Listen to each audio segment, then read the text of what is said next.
नमस्कार साथियों।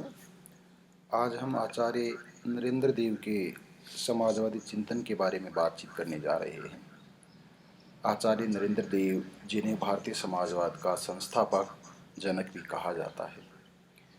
पहले हम आचार्य नरेंद्र देव की जो बायोग्राफी है उसके बारे में परिचर्चा करेंगे और उसके बाद आचार्य नरेंद्र देव का जो राजनीतिक चिंतन है और आचार्य नरेंद्र देव का जो समाजवादी चिंतन है उसके बारे में बातचीत करेंगे। तो जो भारतीय समाजवाद की त्रिमूर्ति के नाम से जाना जाता है, जिसमें एक आचार्य नरेंद्र देव हैं, राम मनोहर लोहिया हैं और जयप्रकाश नारायण, इन तीनों को हम त्रिमूर्ति कहते हैं। भारतीय समाजवाद की त्रिमूर्ति। इंडियन नेशनल मूवमेंट में आपने त्रिमूर्ति के नाम से लाल बाल पाल का नाम सुना होगा।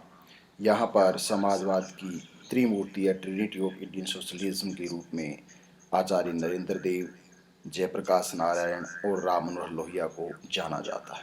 आइए आचार्य नरेंद्र देव की ब्रीफ बायोग्राफी के बारे में हम बातचीत करते हैं। भारतीय समाजवाद के संस्थापक के रूप में आचार्य नरेंद्र देव का नाम जो है वह हमेशा अविस्मरणीय रहेगा। इनका जो जन्म है, वास्तव में ये वैसे पश्चिमी भारत के मूल के थे, परंतु इनके पिता बलदेव प्रसाद जो पेशे से एक वकील थे, जो बाद में फैजाबाद चले गए और यहीं उनके छोटे से फैजाबाद के निकट सीताबाड़ी गांव में सीतापुर के नाम से जाना जाता है। आचार्य नरेंद्र देव का जन्म 31 अक्टूबर 1889 को हुआ। बलदेव प्रसाद पेशे से एक वकील थे, परंतु वो एक धार्मिक व्यक्ति थे। मदन मोहन मालवीय जैसे विचारक और उस समय भारतीय राष्ट्रीय आंदोलन के जितने भी कर्ता धर्ता थे, ये पंडित जवाहरलाल नेहरू से 14 दिन बड़े थे और बड़े भाई के रूप में इन्होंने पंडित जवाहरलाल नेहरू का लंबे समय तक साथ भी दिया और इंडियन नेशनल कांग्रेस से भी जुड़े रहे। सीतापुर सिंध प्रांत में जन्म हुआ। इसकी मुख्य कृषि फैजाबाद, जहां इन्होंने उच्च शिक्षा प्राप्त की, संस्कृत से एमए किया, लॉ भी किया। इलाहाबाद और लखनऊ विश्वविद्यालय से उच्च शिक्षा प्राप्त करने के साथ साथ ये इलाहाबाद और लखनऊ विश्वविद्यालय में 1950 के दशक में उपकुलपति भी रहे। पहली बार ये अपने पिता बलदेव प्रसाद के साथ 1905 ईस्वी में कांग्रेस के बनारस अधिवेशन में पहुंचे। इस कांग्रेस बनारस बनारस अधिवेशन में इनकी उम्र लगभग 16 साल थी। इनके बाल्यकाल पर इंडियन नेशनल कांग्रेस के इस अधिवेशन का अमिट प्रभाव पड़ा। आगे चलकर आचार्य नरेंद्र देव ने पहली बार महात्मा गांधी के द्वारा चलाए गए आंदोलन असहयोग आंदोलन में भाग लिया।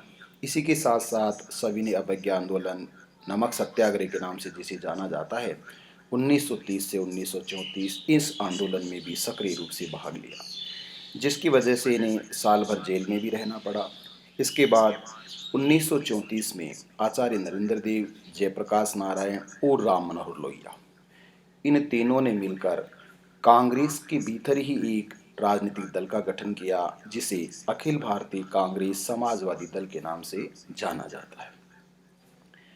इस दल के सदस्य वही हो सकते थे जो भारतीय राष्ट्रीय कांग्रेस के सदस्य थे। हम ये कह सकते हैं कि अखिल भारतीय समाजवादी दल कांग्रेस से स्वतंत्र दल नहीं था, अपितु तो कांग्रेस के भीतर ही समाजवादी विचारधारा को प्रगति देने वाला, आगे बढ़ाने वाला एक दल था।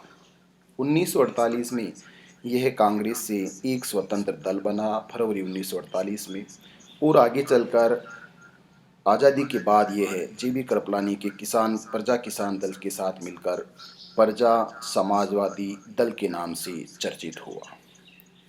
यह दल आने वाले समय में परिवर्तित होता रहा। इनका देहांत 1956 में हो गया, जिसके बाद ये लोक दल के रूप में, सत्ता दल के रूप में और जनता दल के साथ मिलकर, और बाद में 1992 में ये उत्तर प्रदेश की राज्य क्षेत्रीय या राज्य स्तरीय क्षेत्रीय पार्टी के रूप में स्थापित हुआ और कांशीराम के नेतृत्व से होते हुए मुलायम सिंह यादव ने एक राज्य स्तरीय समाजवादी दल की स्थापना भी की, जो इस समय स्टेट लेवल की पॉलिटिकल पार्टी है उत्तर प्रदेश में। 1952 में प्रजा समाजवादी पार्टी के रूप में स्थापित हुई। 2 बार ये उपकुलपति रहे, राज्यसभा के सदस्य भी निर्वाचित हुए। कुछ इनकी महत्वपूर्ण रचनाएं हैं जो इनके हिंदी प्रेम को भी अभिव्यक्त करती हैं। बौद्ध धर्म दर्शन, जीवन भर ये बौद्ध दर्शन के सबसे बड़े पैरोकार रहे। आजीवन उन्होंने बौद्ध धर्म का अध्ययन किया। इतना ही नहीं, एक फ्रेंच जो बुद्धिस्ट लिटरेचर था उसका उन्होंने सीधे हिंदी भाषा में अनुवाद भी किया। हालांकि इनको अंग्रेजी, फ्रेंच, जर्मन बहुत सी भाषाओं का ज्ञान था, परंतु हिंदी भाषा से अथाह प्रेम करने के कारण इन्होंने अपनी मूल रचनाएं केवल हिंदी भाषा में ही लिखी हैं। इसके साथ ही समाजवाद 1947, राष्ट्रीयता और समाजवाद, यूरोप में आज़ाद हिंद, साम्यवाद का बिगुल 1936 और जनवाणी आदि महत्वपूर्ण रचनाएं भी आचार्य नरेंद्र देव के द्वारा की गई। आचार्य नरेंद्र देव के चिंतन को हम मुख्य रूप से 3 भागों में बांटते हैं: राष्ट्रवादी चिंतन, nationalist views, political views and socialism views. समाजवाद का चिंतन, राष्ट्रवाद का चिंतन और राजनीतिक चिंतन। यहाँ हम 2 चिंतन की बात करेंगे, राजनीतिक चिंतन और समाजवादी चिंतन। अगर राजनीतिक चिंतन को हम डिफाइन करें तो 5 बिंदुओं पर हम इसको समझ सकते हैं। पहला है, आचार्य नरेंद्र देव विविधता में एकता वाले राष्ट्रवाद की स्थापना का समर्थन करते थे। आचार्य नरेंद्र देव का ये विश्वास था कि हम एक ऐसे राष्ट्रवाद की स्थापना करना चाहते हैं जिसमें विविध धर्म हैं, जातियां हैं, भाषाएं हैं, संस्कृतियां हैं, सभ्यताएं हैं। इन सब की पहचान बनी हुई रहनी चाहिए, क्योंकि जब तक भारत के लोग आत्मा से अपने राष्ट्र से प्रेम नहीं करेंगे, जुड़ेंगे नहीं, तब तक राष्ट्रवाद की स्थापना नहीं हो सकती। हम किसी के ऊपर ज़बरदस्ती से जैसे हिंदी भाषा लाद नहीं सकते। हिंदी भाषा के विकास के लिए, व्यापकता के लिए और इसको अंतर्राष्ट्रीय स्तर तक पहचान दिलाने के लिए हमें उदारता और सहिष्णुता 2 मूल्यों की अनुपालना करनी होगी। ऐसे ही राष्ट्रवाद के लिए हमें इन दोनों मूल्यों की अनुपालना करनी होगी। दूसरा विचार है लोकतंत्र और स्वतंत्रता। लोकतंत्र लोगों की एक शासन प्रणाली है और भारत में अंग्रेजों की 200 सालों की गुलामी, मुगलों की 700 वर्षों की गुलामी और ये कहा जाए कि पिछले 2500 सालों की गुलामी से जो आज़ादी प्राप्त की है, उस आज़ादी का नाम ही लोकतंत्र है। और यह लोकतंत्र पुनः किसी के अधीन नहीं हो जाए, इसलिए स्वतंत्रता इससे अनिवार्य रूप से जुड़ी हुई है। स्वतंत्रता यहाँ फ्रीडम के रूप में यूज की गई है, बाय नेचर, जो व्यक्ति को बहुत पसंद है। उस स्वतंत्रता को बरकरार रखने का मतलब ही लोकतंत्र है। अगर लोगों को स्वतंत्रता नहीं है तो वह अधिनायक तंत्र या राजतंत्र होता है, लोकतंत्र नहीं। संप्रदायवाद की समस्या से वो बहुत ज़्यादा आहत थे, इसलिए उन्होंने संप्रदायवाद का निदान राष्ट्रवाद, जनतंत्र और समाजवाद में खोजा है। यदि हम नेशनलिज्म को स्थापित करें, डेमोक्रेसी को स्थापित करें और सोशलिज्म को स्थापित करें तो एक जाति विहीन, वर्ग विहीन समाज का गठन होगा, स्वतंत्रता आधारित लोकतंत्र का गठन होगा और इस कारण लोग अपने राष्ट्र से अथाह प्रेम करेंगे। यही संप्रदायवाद का निदान है। लोकतंत्र में विरोधी पक्ष का होना आवश्यक है। लोकतंत्र की आचार्य नरेंद्र देव ने सबसे बड़ी खूबी ये मानी है कि उसमें एक नियंत्रण पक्ष भी होना चाहिए। विपक्ष को उन्होंने घोड़े की लगाम को कसने और ढीली देने वाली भूमिका के रूप में देखा है। यदि एक ऐसा घोड़ा हो जिसकी लगाम किसी के हाथ में नहीं हो तो बेलगामी घोड़ा होता है और वह लोकतंत्र का सबसे बड़ा दुश्मन होगा या लोकतंत्र को वो अपने पैरों से रौंद देगा। यदि लोकतंत्र में विपक्ष नहीं है तो उसे हम लोकतंत्र नहीं कह सकते। जन लोकतंत्र या दलगत राजनीति से दूर का लोकतंत्र, ऐसा लोकतंत्र जिसमें पार्टियां प्रभावी हो जाती हैं, वो लोकतंत्र अपनी सार्थकता और अपने अर्थ को खो देता है, उपयोगिता को खो देता है। या तो पार्टीलेस डेमोक्रेसी होना चाहिए अथवा पार्टी बेस्ड डेमोक्रेसी नहीं होना चाहिए। अर्थात लोकतंत्र में दल महत्वपूर्ण नहीं होते, जन महत्वपूर्ण होने चाहिए। समाजवादी चिंतन। समाजवाद एक प्रगतिशील, एक सुधार आंदोलन है। नरेंद्र देव का यह मानना है कि समाजवाद केवल मार्क्सवाद की तरह ही नहीं है, लोकतांत्रिक समाजवादी नहीं है, साम्यवादी नहीं है। उसे उस देश की सांस्कृतिक, सामाजिक, आर्थिक, राजनीतिक परिस्थितियों के अनुरूप परिवर्तित किया जाना चाहिए। समाजवाद को उन्होंने एक प्रोग्रेसिव और रिफॉर्मेटिव मूवमेंट के रूप में माना है, जो प्रगति को लेकर आता है और जो व्यवस्था या समाज में बुराइयां, कुरीतियां, भेदभाव, गुलामी, वर्ग भेदभाव, जाति भेदभाव, धार्मिक उन्माद, ये तमाम तरह की जो सामाजिक समस्याएं हैं, उन सामाजिक, धार्मिक और आर्थिक समस्याओं का निदान हो उसे ही समाजवाद कहा जाएगा। दूसरा, समाजवाद एक सांस्कृतिक आंदोलन है। हम समाजवाद को केवल एक आर्थिक आंदोलन नहीं माने, एक राजनीतिक आंदोलन नहीं माने, एक धार्मिक आंदोलन नहीं माने, अपितु एक सांस्कृतिक आंदोलन है। समाजवाद का प्रश्न एक रोटी से जुड़ा हुआ प्रश्न नहीं है, गरीब के पेट से जुड़ा हुआ प्रश्न नहीं है। समाजवाद दैनिक रोजाना जो हम जीवन जीते हैं उस जीवन में परिवर्तन है। जो हमारी हैबिट हैं, फूड हैबिट हैं, क्लॉथ की हैबिट हैं, तमाम तरह की हमारी जो आदतें हैं और हमारे जो अभ्यास हैं, उन अभ्यासों में परिवर्तन का नाम समाजवाद है।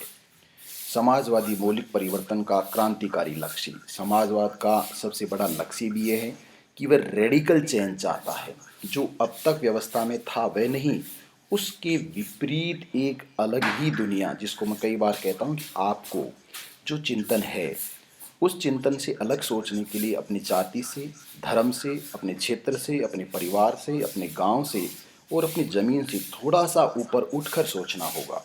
आपको उस संकीर्णता के दायरे से बाहर आकर चिंतन करना होगा, तो ही वह चिंतन एक रेडिकल थॉट को जन्म दे सकता है। अगर आप प्रेजुडियस हैं, अगर आप किसी राजनीतिक दल के गुलाम हैं, किसी विचारधारा के गुलाम हैं, किन्हीं लोगों के गुलाम हैं, किसी संगठन के गुलाम हैं, आप फ्री नहीं हैं। अगर आप फ्री मैन नहीं हैं तो आप रैशनलिटी को, इंटेलेक्चुअलिटी को और साइंटिफिक अप्रोच को कभी भी विकसित नहीं कर सकते। और समाजवाद का सबसे मुख्य उद्देश्य यही है कि वह रेडिकल ऑब्जेक्टिव्स और एम्स के साथ आगे बढ़ता है। समाजवाद के लिए मजदूर वर्ग का समाजवादी दल द्वारा निर्देशन।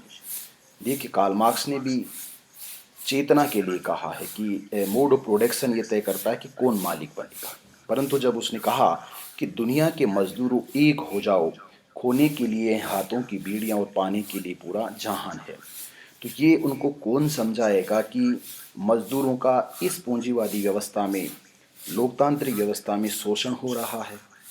ये समझाने के लिए कि इस शोषण पूरक व्यवस्था को, ऑप्रिसिएशन व्यवस्था को, स्लेवरी की व्यवस्था को, एक्सप्लोइटेशन के सिस्टम को दूर करने के लिए आप सबको एक होना होगा। और जो एकता के लिए, डायरेक्शन के लिए जो लीडरशिप है, वो लीडरशिप सोशलिस्ट पार्टी के द्वारा दी जाएगी।